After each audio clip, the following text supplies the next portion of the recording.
જય દ્વારકાધીશ. જય દ્વારકાધીશ. આજે આપને એક રિઝલ્ટ મળ્યું છે તો એ ભાઈના મોઢેથી સાંભળીએ. શું તકલીફ માટે અમૃત પુષ્પ લઈ ગયા હતા?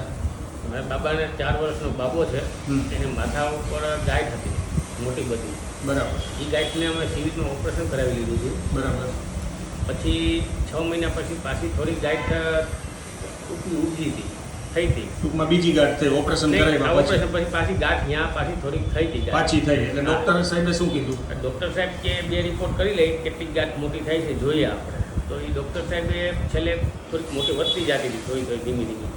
તો એ ગાંઠનું સાહેબ એમ કહેતા હતા કે એવું લાગે તો 3 મહિના પછી ઓપરેશન કરશું. બરાબર. પછી તમને અમને આ 3 મહિનાની મુદત આપી તો અમને અમૃત પુષ્પની ખ્યાલ કર્યો. બરાબર. મારા મિત્ર મારફત મને માહિતી મળી. તો અમે અમૃત પુષ્પા દવા ચાલુ કરી. તો એ 15 દિવસે એક શીશી પૂરી કરી નાખવાની. તો અમે 3 મહિના એ દવા પાઈ અને પાછો રિપોર્ટ કરીને સાહેબને બતાવવા ગયા તો અમને રિપોર્ટમાં ઘણો પણ ફાયદો મળ્યો. બરાબર છે. જ્યારે બીજી વાર ગાંઠ થઈ ત્યારે ભાઈને શું તકલીફ થતી હતી? ત્યારે કોઈ તકલીફ નથી થતી. બરાબર. સાહેબે એમ કીધું હતું કે ઓપરેશન કરવું પડશે.